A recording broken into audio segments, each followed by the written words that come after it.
लेकिन आरोप तो दिल्ली सरकार की ओर से लगाया जा रहा है आप पर, आपकी सरकार पर, कि वहां से पराली जलता है और इसका नतीजा है कि एनसीआर में पॉल्यूशन की स्थिति है। ऐसा है, अगर आप इनके पुराने बयान देखो तो पुरानों में पंजाब का ज्यादा कहते थे, अब पंजाब में क्योंकि अपनी सरकार आ गई तो अब खाली हरियाणा का कहते हैं। ये एक कल्चर है आम आदमी पार्टी का कि खुद को ठीक ना करके दूसरों पर दोषारोपण करके राज करना। आप मुझे बताएं, आपने जमुना को साफ करने का लोगों से वादा किया, हम करवा दें। कितनी साफ हुई यमुना? आज उसका आरोप भी हरियाणा में लगाते हैं कि पानी हमारे से आता है, हम कह दें हिमाचल से आता है। ये तो कोई ठीक बात नहीं है। कोई भी इंडिपेंडेंट एजेंसी देश की जो पानी यमुना में आता है उसका बीओडी चेक करा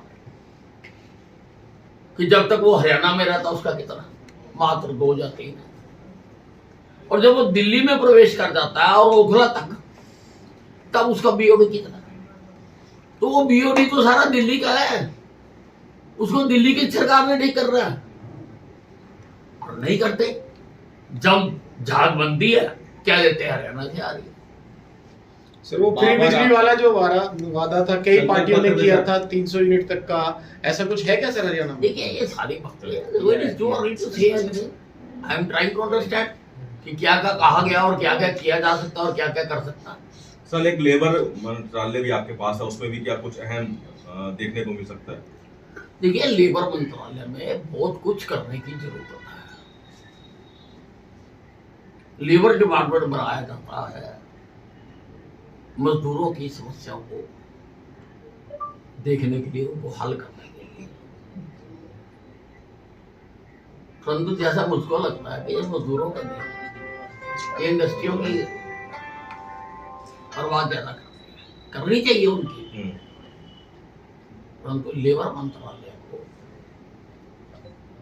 पहले लेबर की स्थिति, उनको मिनिमम वेज मिल रहे हैं नहीं मिल रहे हैं, टाइम पे मिल रहे हैं नहीं मिल रहे हैं, कितने घंटे काम लेना चाहिए कितना घंटा ले रहे हैं, वहाँ पर मानवीय सुविधाएं जो होनी चाहिए वो है या नहीं है।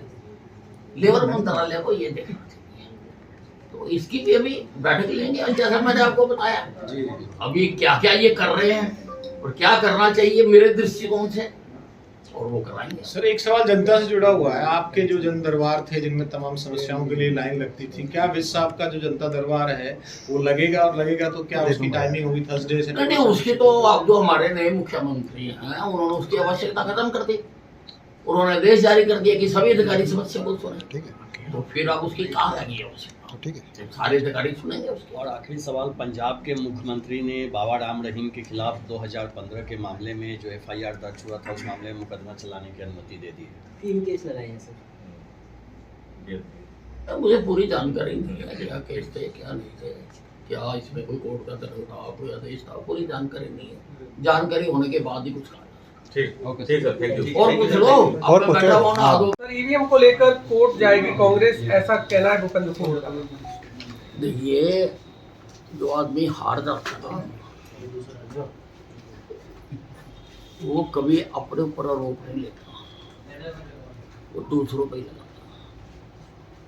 ईवीएम जब जारी की जाती है सारी पार्टियों के नेताओं को पहले चेक कराई जाती है, पोलिंग स्टेशन पर भी सारे रिप्रेजेंटेटिव को चेक कराई जाती है। इसका मतलब इनके जो रिप्रेजेंटेटिव थे वो बुद्धू थे, उनको पता नहीं था कुछ। और दूसरी बात ये है कोर्टें सबके लिए खुली हुई है, कहीं जाओ, चाहे कोर्ट में जाओ चाहे इंटरनेशनल कोर्ट में जाओ। इलेक्शन हो गया, चुनाव आयोग ने जवाब दे दिया कि भी तुम्हें सबको दिखाई थी पहले, तो कई बार ये हो चुका है। परंतु ये जब हारते हैं तभी ईवीएम खराब होती है, जब जीतते हैं, जब हिमाचल में जीते तब इन्होंने ईवीएम की शिकायत क्यों नहीं करी कि भी हमारे तो निकम्मे आदमी जीत गए। कर्नाटका में जीते तब क्यों नहीं करी, और हरियाणा में भी जिन सीटों से जीते हैं वहां की भी करे ना कंप्लेंट। फिर बाकी जगह कह रहे हैं कि दोबारा इलेक्शन करवाओ, तो अपने 37 से भी डिजाइन करवाओ, अपने तो पहले दोबारा लड़ो, तो पता लग जाए तुम्हें। अच्छा सर, विपक्ष का नेता अभी तक नहीं चुना गया कांग्रेस का, क्या लगता है सर? अब उनका देखिए नॉर्मल मामला है। देखिए कांग्रेस कोई एक पार्टी तो है नहीं, ये तो भिन्न भिन्न गुटों का समूह है। तो ये ऐसा तो है नहीं कि भाई हमारी पार्टी में कि भी सारे इकट्ठे बैठ के और अपना कोई फैसला कर रहे हैं। एक तो 4 आते हैं, 10 जाते हैं, 5 आते हैं, 6 जाते हैं, तो करे जो मर्जी करे, हमें कुछ। तो विधानसभा सत्र भी है सर, अब एक दिन का बुलाया गया है। हाँ हाँ, सत्र है, अच्छी बात है। सत्र तो चलना ही चाहिए। अब पहले वोट होगी और फिर रेगुलर सत्र भी दिवाली के बाद बुलाया जाएगा। सत्र तो हो गई। यार बंद किसने किया? और इस तरह से कुछ आपके छापेमारी भी हमें देखने को मिली है, क्या ये आगे भी जारी रहेगा? और इससे पहले भी जब मंत्री तब भी हमने इस तरह का देखिए ये मेरा धर्म भी है टीवी टीम की और मेरा कर्म भी है। पार्टी ने मुझे जिन विभागों का दायित्व सौंपा है,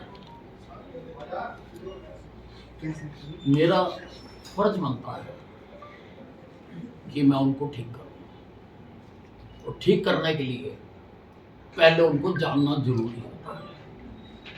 इसलिए कल मैंने खुद बस में ट्रैवल किया, मैंने पैसेंजर से भी बात की है, मैंने बस अड्डों की देखरेख को भी देखा है, मैंने कर्मचारियों से भी बात की जो बस चला रहे थे, जानने कर्मचारी बस स्टैंड पर बैठे हुए थे। अब आगे चल के डिपार्टमेंट की मीटिंग लेंगे चंडीगढ़ में, अधिकारियों को बुलाएंगे और फिर और क्या क्या समस्याएं हैं उनमें से जानने की कोशिश करेंगे और फिर उनको हल करेंगे। पहले जो विभाग रहे हैं सर और अब के जो विभाग हैं, इनमें क्या डिफरेंस दिखते हैं? आप इतने सीनियर वरिष्ठ विधायक हैं, आपको पूरी सरकार चलानी आती देखते हैं, आपके विभाग कैसे हैं सर? और पुराने भी एक्सपीरियंस है ऐसा है, मैं तो बीजेपी का संस्कारित कार्यकर्ता हूँ। हमारे लिए विभाग कोई मायने नहीं, हमें तो काम करना सिखाया गया। और मैंने तो कहा था, बुलंद आवाज में कहा था कि मेरी सरकार बन गई, मुझे चाहे चौकीदार बना दो, मैं वो काम भी अपनी पूरी निष्ठा से करूंगा। हमें यही सिखाया था। सर ट्रांसपोर्ट में क्या कुछ कमियां देखी? तो भी कई बस स्टैंड पे भी आप गए, क्या हम आगे दुरुस्त पा सकते हैं? करेंगे उनको। मैंने आपको बताया ना कि पहले चीजों को समझना जरूरी होता है। अभी और भी जाएंगे और लोगों से भी बात करेंगे, फिर विभाग को भी देखेंगे। लेकिन विज साहब का स्टाइल तो नजर आने लगा है, इसकी भी चर्चा चल रही है। रात को 12 बजे बिल आता है, 12:02 का बिल भर देते हैं और दूसरे दिन ही अम्बाला से लेकर दिल्ली तक का सफर कर लेते हैं। तो विज साहब इज बैक। नहीं देखिए, अब देखिए मुझे रात 12:05 लोग तो पूछ रहे होंगे, मैंने तो किसी से पूछा नहीं, क्योंकि मैंने तो कहा था मुझे चीफ मिनिस्टर विदाउट पोर्टफोलियो बना दो, मैं राजी हूँ। मेरी सरकार है, सारा काम करना हमने, तो मुझे कोई वो नहीं था कि ये जानकारी भी नहीं थी कि आज पोर्टफोलियो आएंगे। पर रात को अपनी जो मेरी आदत है उसके अनुसार जब मैं सोने लगता हूँ तो मैं लास्ट समाचार देख लेता हूँ क्या हो। तो मैंने देखा तो मुझे बिजली मंत्री बनाया गया और भी 2 डिपार्टमेंट किए थे। मैं कहा ठीक है। मैं लाइट बंद करके सोने लगा तो मेरे मन में दूसरा ख्याल जो आया कि भाई मेरा कोई बिल तो पेंडिंग नहीं है, क्योंकि चुनाव भी लगे हुए थे। तो मैंने तुरंत मोबाइल पर अपना बिल देखा। अभी उसकी ड्यू डेट बाकी थी वैसे, पर 12:32:47 पे मैंने अपना बिल दे दिया। मैंने कहा पहले हम अपने यहाँ देंगे, तभी तो लोगों को प्रेरित करेंगे कि भाई आपने बिल टाइम पे दिया करो, तभी तो करेंगे लोग। सर एनर्जी एक ऐसा मंत्रालय है जो बिल्कुल आम आदमी से सीधे जुड़ता है, यानी कि लाइट वाइट को लेकर, इसको लेकर क्या प्राथमिकता है? देखिए, सरकार का हर डिपार्टमेंट लोगों के लिए है। वो हर डिपार्टमेंट लोगों को अफेक्ट करता है, डायरेक्टली करता है या इनडायरेक्टली करता है। सारे डिपार्टमेंट इंपॉर्टेंट।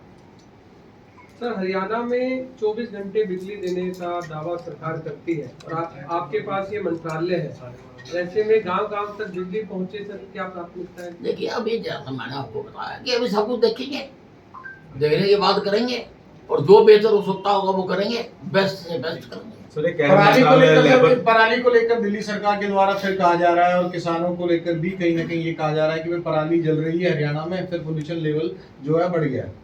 देखिए, ये मामला माननीय सर्वोच्च न्यायालय के विचाराधीन है, और सर्वोच्च न्यायालय उसके लिए सरकारों को आदेश भी जारी कर रहा है, अधिकारियों को पेश होकर अपनी बात कहने और सुनने के लिए भी कह रहा है, और हम तो जो माननीय सर्वोच्च न्यायालय के आदेश हैं उसके मुताबिक ही कर रहे हैं। लेकिन सर, लेबर आरोप मिनिस्ट्री- तो दिल्ली सरकार